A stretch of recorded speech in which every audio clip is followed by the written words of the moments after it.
The agenda item was listed as review of landscape modification at Lot 74, but Michael knew it was a public execution. He sat at a folding table in the sterile, beige community clubhouse, the air thick with the scent of industrial cleaner and stale coffee. Across from him, Patricia Williams, chair of the Maplewood Heights Architectural Control Committee and president of the board of directors, adjusted the microphone, not for volume, but as if to assert ownership of the sound itself. "We now turn to agenda item 4, she announced, her voice a smooth, practiced instrument of authority. Lot 74, Mr. Michael Thompson." A murmur rippled through the 24 homeowners assembled. Michael felt a dozen pairs of eyes land on him, a mixture of curiosity and the faint, morbid pleasure people take in witnessing someone else's trouble.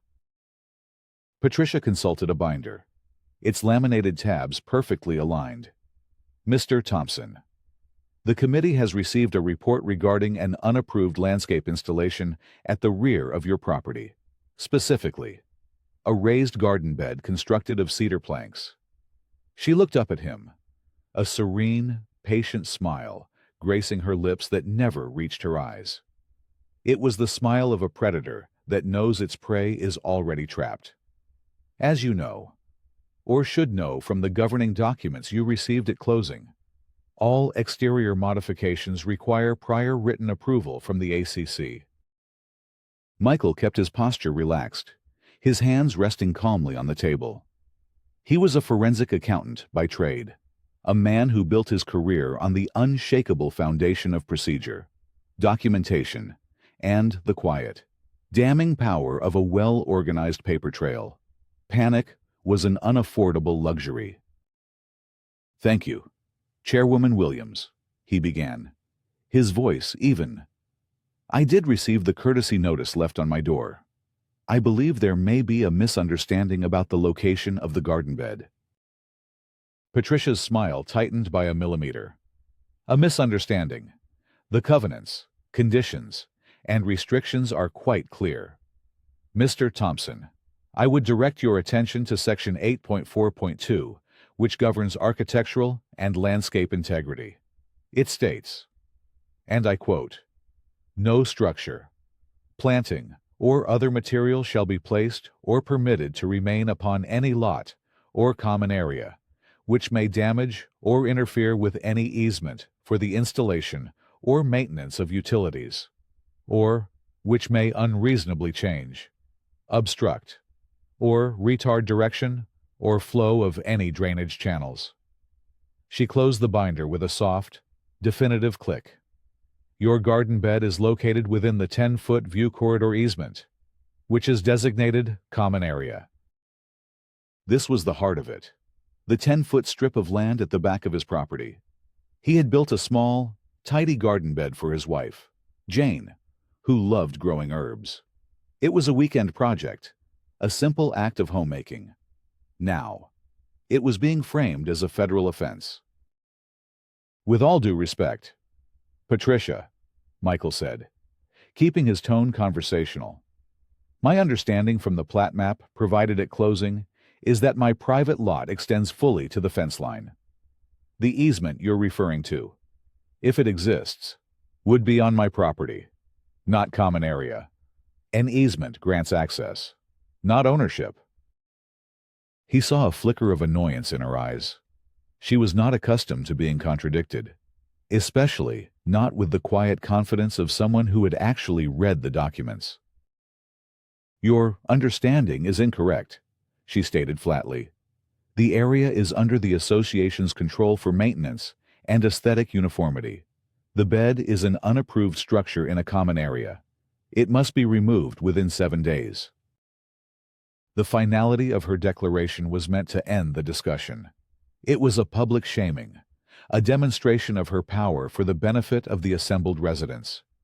He saw a few of them nodding along, their expressions reflecting the common wisdom of suburban life.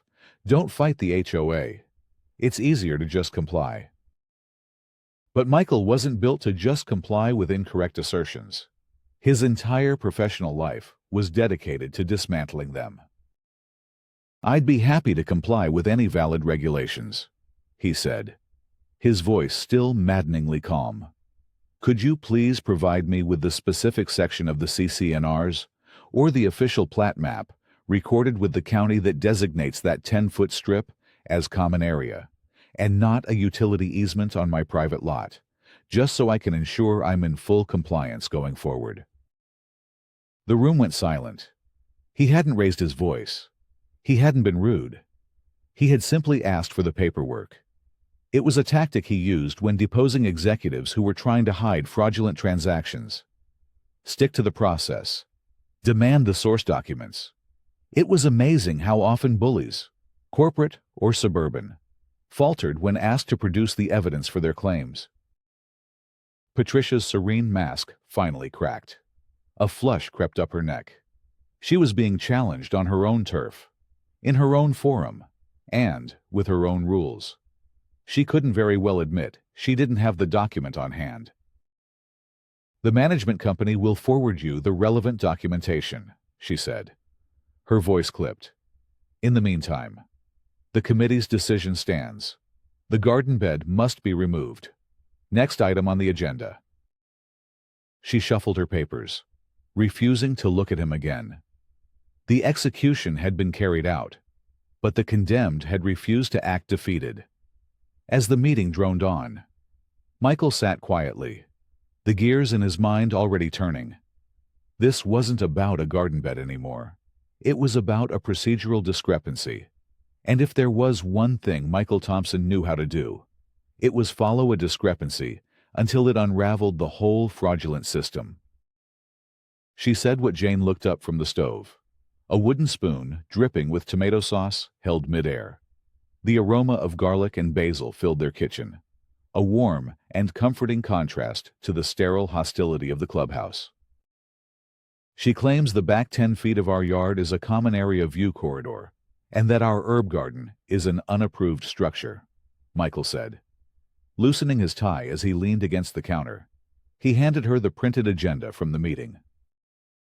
Jane wiped her hands on a towel and took the paper, her brow furrowing as she read the agenda item.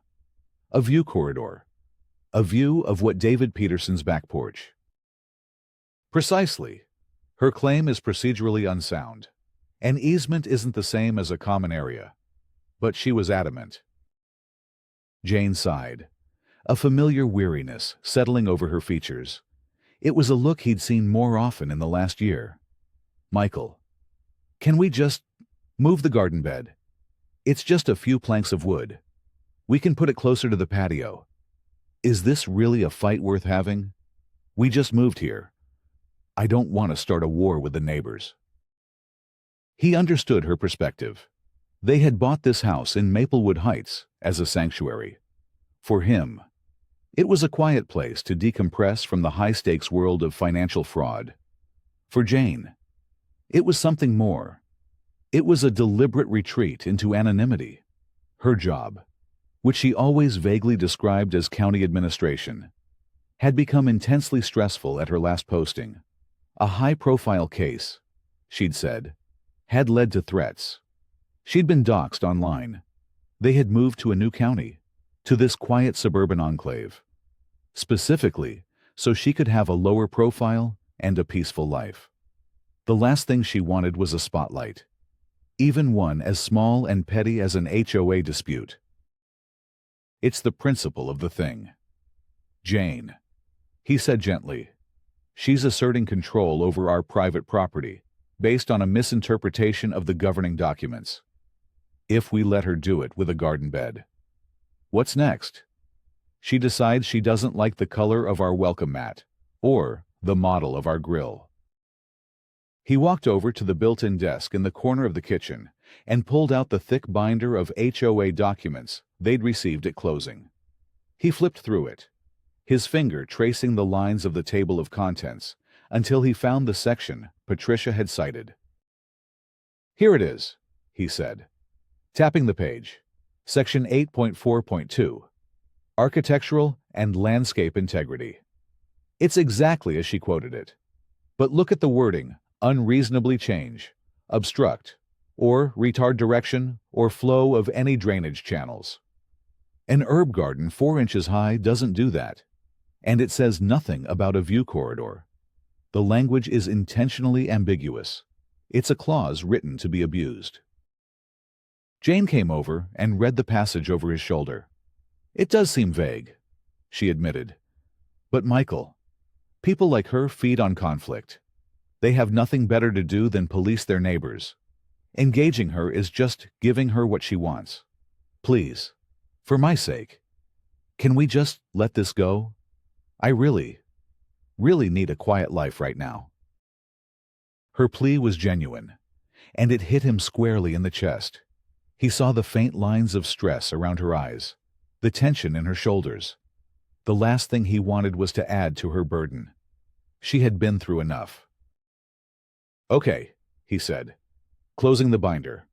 Okay, honey, we'll move the herbs this weekend. You're right.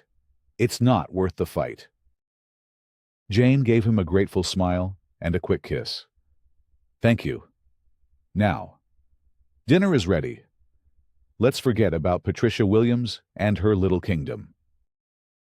As they sat down to eat, Michael tried to push the issue from his mind. It was just a stupid neighborhood squabble. It was insignificant. But as he ate the pasta, flavored with fresh basil from the very garden bed in question, a cold knot of indignation remained in his stomach. He hated sloppy procedure. He despised bullies who weaponized ambiguity, and he had a sinking feeling that letting this go wouldn't make Patricia Williams go away. It would only embolden her. 10 days later, the certified letter arrived. The mail carrier stood on their porch, holding a clipboard and a green and white envelope that felt disproportionately heavy with menace. Michael had to sign for it. The act itself a formal acknowledgement that the game had changed. This was no longer a courtesy notice or a verbal warning. This was the beginning of a legal paper trail. He closed the door and opened the envelope with a sense of grim inevitability. Inside, on the official letterhead of the Maplewood Heights Homeowners Association, was a formal violation notice. Dear Mr. Thompson, it began, the tone a perfect blend of feigned politeness and bureaucratic threat. This letter serves as a formal notice of violation regarding the unapproved landscape structure, raised garden bed located within the common area view corridor easement at the rear of Lot 74. As you were previously notified at the ACC meeting on October 5th, this constitutes a violation of CC&Rs 408.4.2 Architectural and Landscape Integrity. The next paragraph was the hammer blow. Pursuant to the association's established fine schedule, a fine of $50 per day is being levied against your account, retroactive to the date of the initial courtesy notice. As of today, October 15th, your outstanding balance is $500. This fine will continue to accrue daily until the violation is cured by the complete removal of the unapproved structure. Michael felt a surge of cold anger. $500 for a box of herbs. This was no longer about principle. It was a direct financial assault. But the letter wasn't finished. Furthermore, you are hereby summoned to a mandatory hearing before the Board of Directors to discuss this ongoing violation. The hearing is scheduled for November 15th at 7:00 p.m. in the community clubhouse. You will have 5 minutes to present your case. Failure to attend will result in an automatic ruling in favor of the association. Please be advised that continued non-compliance may result in further sanctions, including the placement of a lien on your property. He read the last line again. Placement of a lien on your property. This was the moment the fight became unavoidable. A lien could affect their credit, their mortgage, their entire financial stability. This wasn't a warning anymore. It was a declaration of war, fought not with armies, but with certified letters and bylaws. Patricia Williams wasn't just a petty tyrant. She was a procedural predator, and she had just sunk her teeth into his bank account. When Jane got home, he showed her the letter without a word. He watched her face as she read it, saw her initial shock harden into a steely resolve he rarely witnessed. The desire for a quiet life was a powerful thing, but the threat to their home, their sanctuary, was stronger. "She's finding us retroactively," Jane asked, her voice dangerously quiet, "and threatening a lien over a garden we said we'd move." "We didn't move it fast enough, apparently," Michael said grimly. "This isn't about the garden anymore. Jane, it was never about the garden. This is a shakedown." Jane folded the letter with precise, angry movements. "Okay," she said, her eyes meeting his. "No more letting it go. What's our first step?" Michael felt a grim sense of satisfaction. The forensic accountant in him, the part that lived for the hunt through tangled paper trails, was now fully awake. Patricia Williams wanted a procedural fight. She had no idea he did this for a living. "Our first step," Michael said, pulling the HOA binder off the shelf again, "is to get every piece of paper she's basing this on. I want the board meeting minutes. I want the financial statements. And most importantly, I'm going to the county recorder's office tomorrow. I'm going to get the official, filed and stamped plat map for this entire development. We're going to prove, with legally binding documents, that she is lying about who owns that land." He looked at Jane, whose expression was now one of firm determination. The desire for a quiet life had been superseded by the need to protect their home. The battle lines were drawn. The system, Michael quickly discovered, was a fortress designed to protect those in power. His first calls were to the HOA Management Company, a third-party firm named Pinnacle Community Management that handled the day-to-day administrative tasks for Maplewood Heights.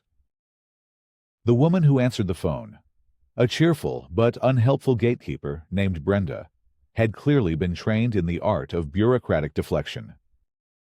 "Yes, Mr. Thompson, I see the violation notice in your file," she chirped, the sound of her typing clicking in the background. "It says here the garden bed is in a common area." "That's the point of my call," Michael said, keeping his voice patient.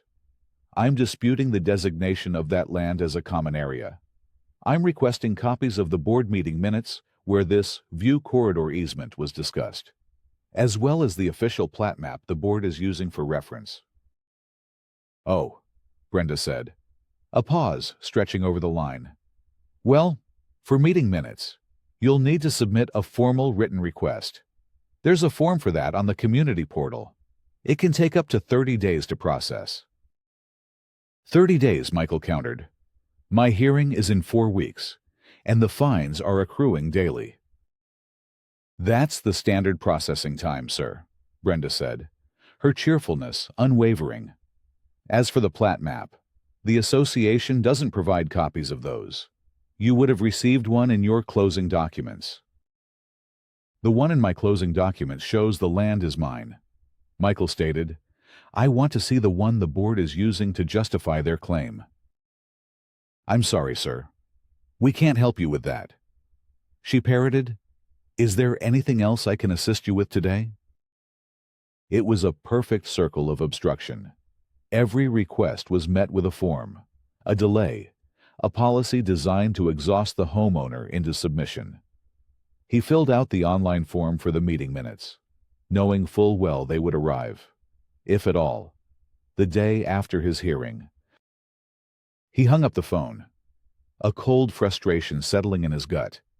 The system wasn't just sloppy, it was rigged. Patricia and the board were hiding behind the management company, using them as a shield against any real accountability. 2 weeks later, a thick envelope arrived from Pinnacle Management. It was the meeting minutes he had requested, delivered with surprising speed. He opened it eagerly, hoping for a clue, a crack in their story. What he found was an insult. The minutes from the last 6 months of board meetings were there. But they were a sea of black ink. Entire sections were redacted. Every line item related to vendor contracts. Every discussion about financials. And, most tellingly, every single payment authorization was completely blacked out. The section on landscaping contracts was nothing but a series of thick, black bars. He stared at the pages, a slow burn of anger building within him. This was not standard procedure. This was a cover-up. Homeowners had a right to see how their money was being spent. Redacting vendor payments was a massive red flag. The kind of thing he looked for when investigating corporate embezzlement. It was a clear sign that someone was hiding something. He said as much to Jane that evening, spreading the redacted documents across their dining room table. Look at this. They've blacked out every vendor payment, every discussion about the landscaping contract. What are they hiding?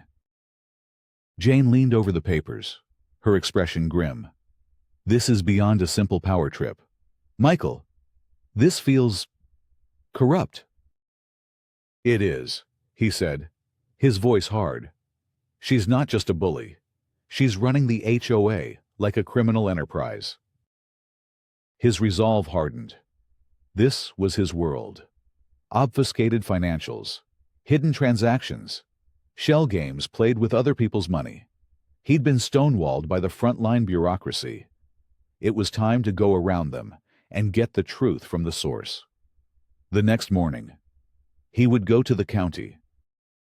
The Ashworth County Recorder's Office was a temple of documentation.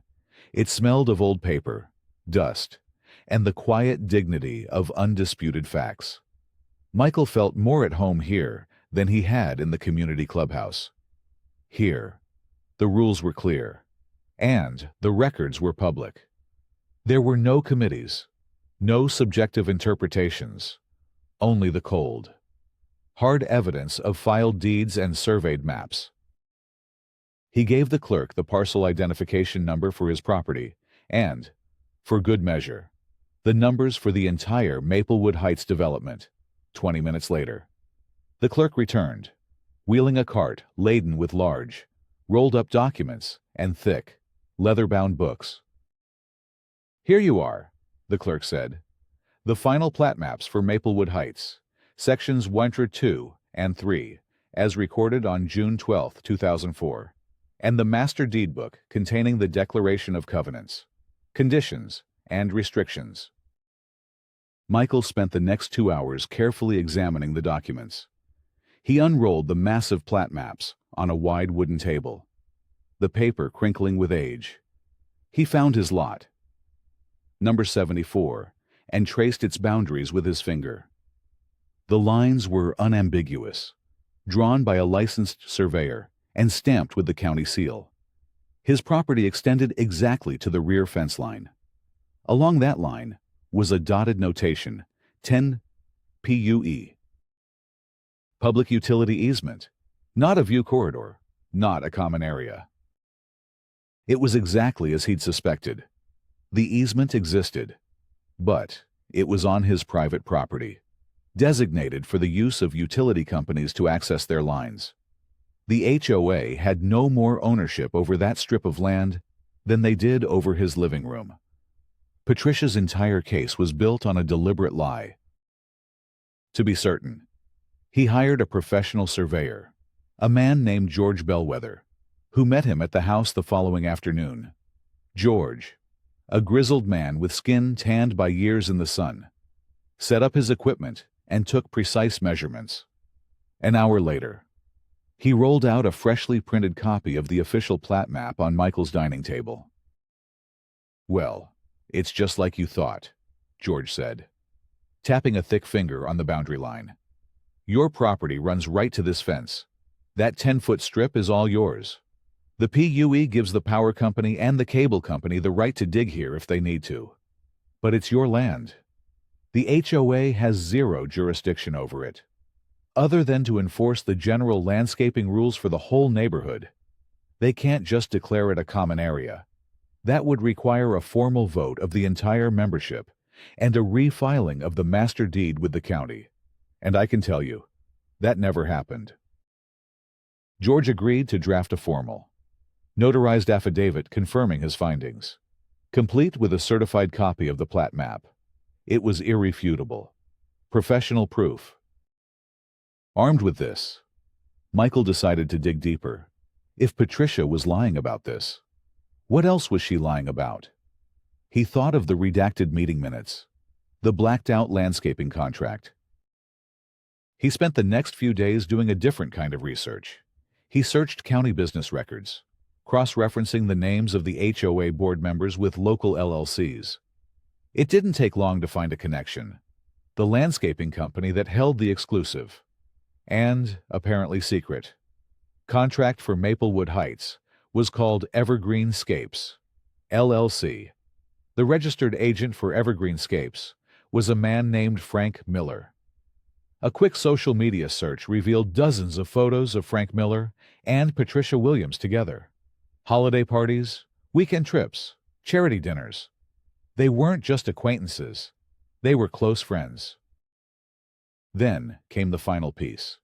He found a series of public records detailing past lawsuits against other HOAs in the county, in two separate communities. He found a familiar pattern: a homeowner would be cited for a violation near a property line. The board, in both cases, would assert the area was common land. The dispute would escalate. And, in the end, the board would award a contract to expand landscaping services into the newly claimed common area. The company that won the contract in both of those cases, Evergreenscapes, LLC. Patricia didn't just have a playbook. She was running a racket. Her motive was suddenly crystal clear. It wasn't just about power. It was about greed. She was manufacturing boundary disputes to expand the common areas, which in turn increased the scope and fee of the lucrative no-bid contract she had given to her friend's company. Michael imagined there was a healthy kickback in it for her. His little herb garden was standing in the way of her next payday. He now had the what, the how, and the why. He had a mountain of evidence. He felt confident, ready for the hearing. He thought the fight was still about procedure and proof. He had no idea it was about to get personal and, potentially, criminal. The turning point came on a Saturday afternoon, 3 days before the board hearing. Michael was in his home office when his security camera app pinged his phone with a motion alert for the backyard. He pulled up the live feed and felt a jolt of adrenaline. It was Patricia Williams. She was standing in his backyard, right next to the disputed garden bed, holding her phone up and taking pictures. She was trespassing, not just on the 10-foot strip, but a good 20 feet into his yard, trampling the grass he had just reseeded. Michael's anger, usually a low, controlled burn, flared hot. He shot out of his chair and slid open the back patio door.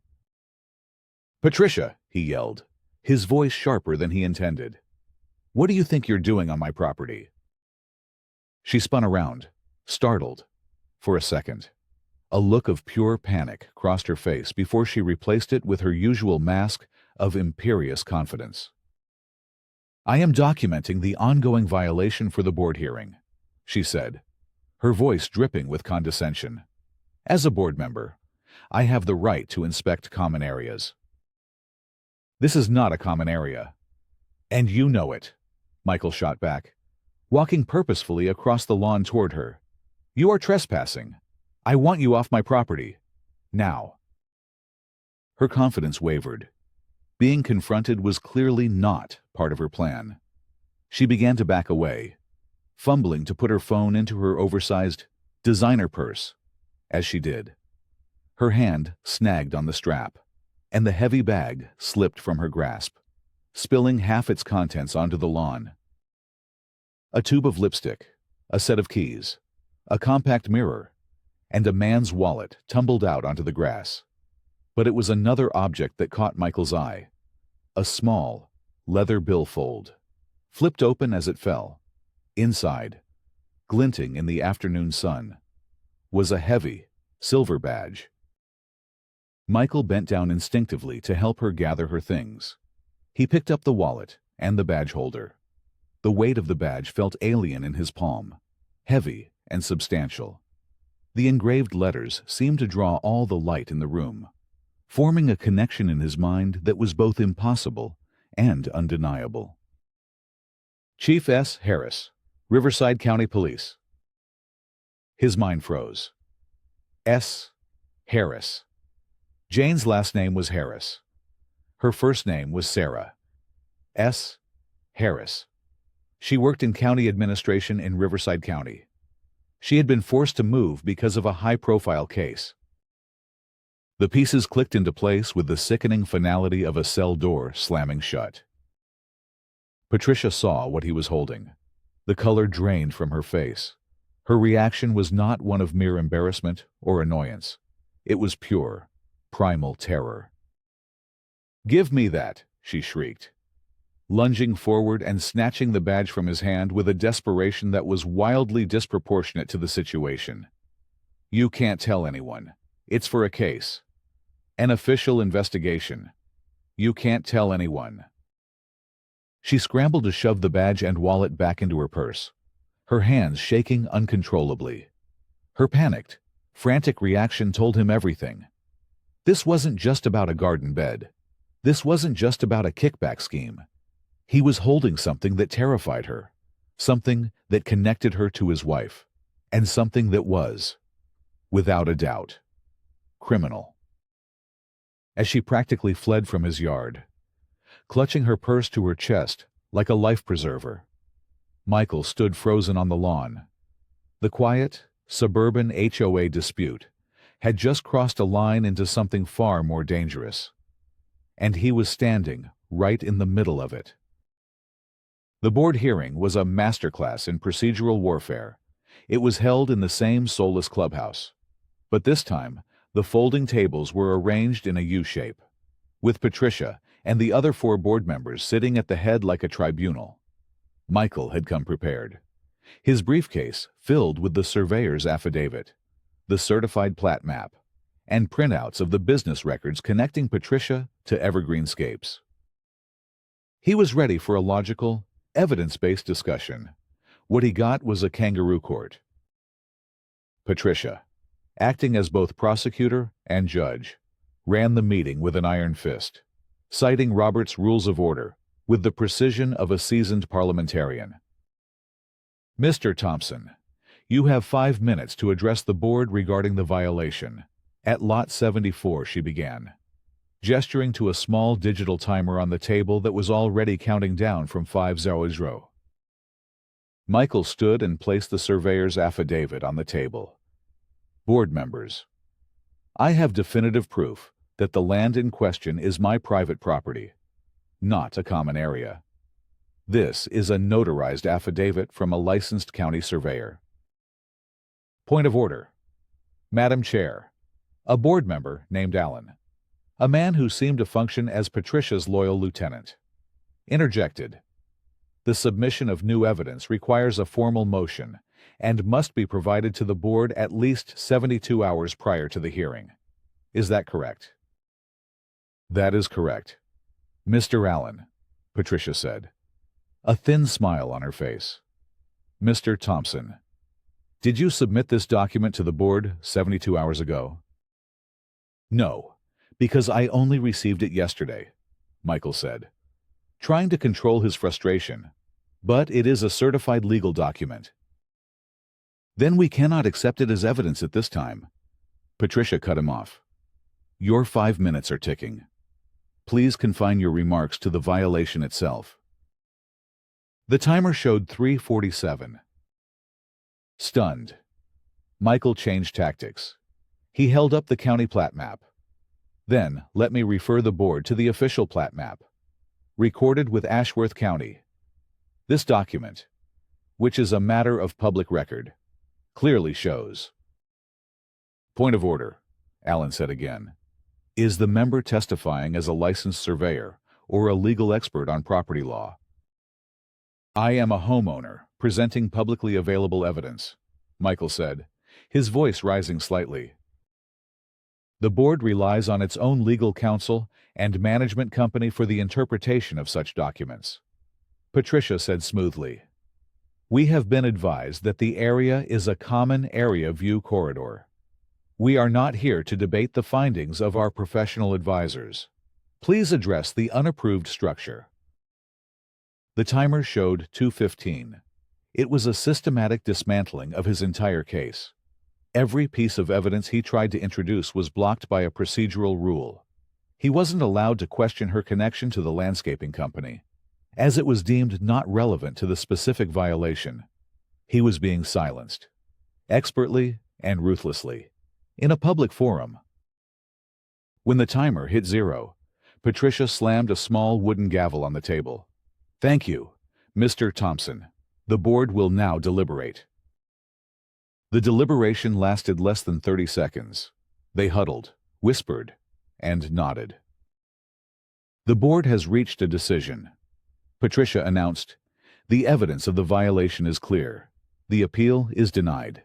The fines, currently totaling $2,350, stand.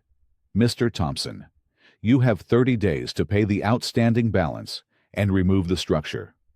Failure to do so will result in the association placing a lien on your property and seeking all available legal remedies to collect the debt." He was defeated, not by facts or by law, but by a rigged system designed to crush dissent. He had lost the fines, the threat of a lien. It was all now official. As he packed his briefcase, the other homeowners in attendance looked at him with a mixture of pity and a palpable sense of, "I told you so." He had fought the HOA, and the HOA had won.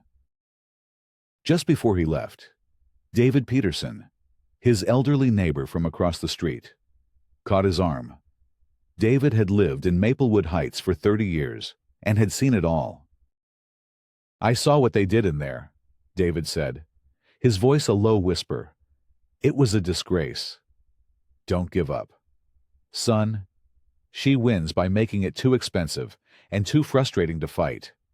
You need a different venue, a place where she can't control the microphone." He looked around the clubhouse, the annual homeowners meeting. "It's next month. It's the one place any homeowner can speak to the entire community. Without the board filtering it, you sign up for your 5 minutes, and they can't stop you." As Michael walked home in the cool night air, defeated and furious, David's words echoed in his mind. A different venue, a public forum she couldn't control. The seed of a new plan began to take root. The board hearing was just one battle. The war was far from over. The climax was not to be a quiet affair in a stuffy hearing room, but a public spectacle at the annual homeowners meeting. This was the one event each year where the board of directors was legally required to face the entire membership. It was where budgets were approved, new board members were elected, and, most importantly, where an open forum allowed any homeowner to take the floor for a designated amount of time.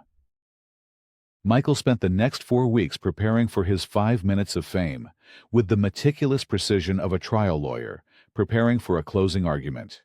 He confirmed with David that Patricia's position as board president was up for re-election at this meeting, which made the stakes even higher. His first step was to get the unredacted meeting minutes. He called a friend from his old firm, an accounting wizard who specialized in forensic data recovery and, on occasion, navigating the labyrinth of corporate and municipal information requests. A carefully worded public records request, filed not with the HOA, but with a state oversight agency that governed community associations, worked wonders. A week later, a plain envelope arrived containing the minutes as they were originally recorded, before Patricia's administration had taken a black marker to them. The unredacted financials told the whole story. The contract with Evergreenscapes, LLC, was massively inflated compared to the bids from other companies, which had been noted as rejected for non-compliance without explanation. There was a monthly consulting fee of $1,500, paid directly to a holding company, PW Enterprises, whose sole officer was listed as Patricia Williams. It was a classic kickback scheme, laundered through a shell corporation. He compiled his evidence into a crisp, clear PowerPoint presentation. He had the official plat map scanned into a high-resolution image. He had a slide showing the redacted minutes next to the unredacted version. The kickback payments circled in red. He had the corporate filings linking Patricia to Frank Miller and Evergreenscapes. And he had his final slide. It was a clean, high-resolution photo he had taken of the police badge after Patricia had dropped it. He'd had the presence of mind to snap a quick, clear picture with his phone before she snatched it back. The inscription was perfectly legible: Chief S. Harris, Riverside County Police. The night before the meeting, as he rehearsed his presentation, Jane watched him, her expression a mixture of pride and deep anxiety. "Michael, are you sure about this?" she asked quietly, putting her on blast like this in a public meeting. "It's going to be explosive. And the badge. If you bring my name into it." "I won't use your full name," he promised. "Just the name on the badge. S. Harris. I'll just ask the question. Let her be the one to squirm." This was the tightrope he had to walk, exposing Patricia's corruption without revealing Jane's identity and compromising her safety. It was a risk, but it was one he had to take. The threat to their home was too great to ignore. The night of the annual meeting, the clubhouse was packed. Over 100 homeowners were in attendance, a far larger crowd than the small committee meetings. A large digital timer was projected onto a screen at the front of the room, set to 5:00. When the open forum began, Michael was the third person to speak. He walked to the podium, his heart hammering against his ribs, and plugged his laptop into the projector. "Good evening, everyone. My name is Michael Thompson." From Lot 74 he began, his voice calm and steady. "I'm here tonight to talk about financial transparency and the proper use of our association's governing documents." He clicked to his first slide. It showed the CC&R clause Patricia had used against him. For 8.4.2, the board has recently used this clause to claim that a portion of my private property is, in fact, common area. They have levied thousands of dollars in fines against my family and have threatened to place a lien on our home. He clicked to the next slide. The official, county-stamped plat map filled the screen, with Lot 74 clearly outlined. This, however, is the legally recorded plat map for our community. As you can see, it defines my property line exactly where my fence is. The area in question is a public utility easement located on my private land. The board's claim to it as common area is factually and legally false. A murmur went through the crowd. This was clear, indisputable evidence. He could see Patricia shifting uncomfortably at the board table. The timer on the screen read 3:20. So, you might be asking, why would the board make such a false claim? I believe the answer lies in the association's finances. He clicked to the next slide, showing the side-by-side comparison of the redacted and unredacted meeting minutes. On the left is what the board provides to homeowners. On the right is the truth. For the past year, our board president, Patricia Williams, has been approving a $1,500 monthly consulting fee to her own company, paid out from the landscaping contract with Evergreenscapes, a company owned by her close personal friend. The room erupted. Shouts of "what" and "no way" filled the air. Patricia was on her feet. "This is out of order. Slander. You have no proof." "I have the public records right here," Michael said, holding up a folder. The timer read 1:05. "And that brings me to my final question," Michael said, his voice dropping slightly, drawing the room into a tense silence. He clicked to his final slide. The close-up photo of the silver police badge filled the screen. The name, S. Harris, shining under the projector's light. During a recent, unannounced inspection of my property, our board president accidentally dropped this. It is the official badge of the Chief of Police for Riverside County, S. Harris. My question for the community, and for Ms. Williams, is a simple one. He looked directly at Patricia, whose face had gone chalk white. Why does the chair of our HOA carry the stolen credentials of a high-ranking police officer?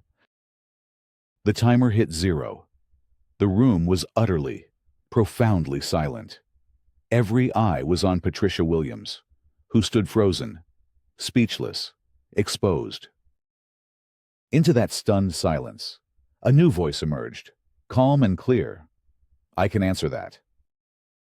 From the back of the room, Jane stood up. She had been sitting quietly in the audience, an anonymous face in the crowd. Now, she walked slowly toward the front, her movements measured and confident. The crowd parted for her as if by instinct. She arrived at the podium next to Michael, her gaze fixed on the pale, trembling figure of Patricia Williams. "My name is Sarah Harris," she said, her voice carrying through the silent room without the need for a microphone. "I am the Chief of Police for Riverside County. That badge was stolen from my vehicle 6 weeks ago." She turned her attention from Patricia to the rest of the shocked homeowners and the dumbfounded board members. "And I would like to ask Ms. Williams, in front of this entire community, to explain how my stolen official property came to be in her possession." The effect was like a dam breaking. The room exploded in a cacophony of gasps, shouts, and accusations. The other board members looked at Patricia with expressions of pure horror, realizing the monumental legal exposure she had just created for all of them. They were backing away from her at the table, physically creating distance, as if her corruption were contagious. Allen, her loyal lieutenant, was the first to break. He stood up, his face ashen. "Madam Chair, I move for an immediate, emergency censure of President Williams pending a full, independent audit of all association financials and contracts." Second, another board member yelled. The motion passed unanimously in a frantic show of hands, a desperate act of self-preservation. The community, which minutes before had been a collection of passive neighbors, had transformed into an angry, unified mob. They surrounded the board table, demanding answers, demanding resignations. Patricia Williams, utterly defeated, sank into her chair, her face buried in her hands. She was no longer a queen in her castle. She was a criminal in the dock, convicted in the court of public opinion, before the police had even been called. Jane, her identity now public, stood by Michael's side, her expression not triumphant, but grimly resolute. The quiet life she had so desperately wanted was over, sacrificed to protect their home and expose a rot that went far deeper than a simple garden bed. Weeks later, the dust began to settle, leaving behind a radically altered landscape in Maplewood Heights. Patricia Williams was facing a raft of felony charges, including possession of stolen property. Filing false police reports, the investigation revealed she had anonymously reported the badge as being used in local crimes to lend credence to her future frame-up, and multiple counts of wire fraud related to the kickback scheme. Her meticulously constructed kingdom had crumbled in 5 short minutes. Her husband had filed for divorce, and her name had become a cautionary tale whispered at neighborhood barbecues. The old board had resigned in disgrace, and a special election was held. A new, transparent board was elected, comprised of residents who were genuinely committed to serving the community. The fraudulent contract with Evergreenscapes was terminated, and a forensic audit revealed the full extent of Patricia's embezzlement. The association was preparing a civil suit to claw back every penny. One evening, At the first meeting of the new finance committee, Michael found himself an unlikely but respected member. He looked out at his neighbors, their faces no longer filled with suspicion or apathy, but with a renewed sense of purpose. He cleared his throat and addressed the new board president. "I have a proposal," he said. "The audit has identified nearly $50,000 in misappropriated funds that we expect to recover from the lawsuit against Williams and her associates. I propose we don't simply put that money back into the reserve fund. I propose we use a portion of it to establish a community legal aid fund." He paused, letting the idea sink in. This fund would be available to help any homeowner who needs to defend themselves against future board overreach. It would ensure that no one in our community ever has to face the threat of losing their home simply because they can't afford to fight a rigged system. It would be a statement that in Maplewood Heights, justice isn't dependent on the size of your bank account. The proposal was met with a round of heartfelt applause. It was approved unanimously. As Michael sat down, Jane, who had accompanied him to the meeting, squeezed his hand under the table. Their life was no longer as quiet or anonymous as they had once planned. Jane was now a local celebrity, the top cop next door, as one newspaper had called her. But their home was safe. Their community was healing. And in the end, they hadn't just defeated a bully. They had helped build something better and more just in her place.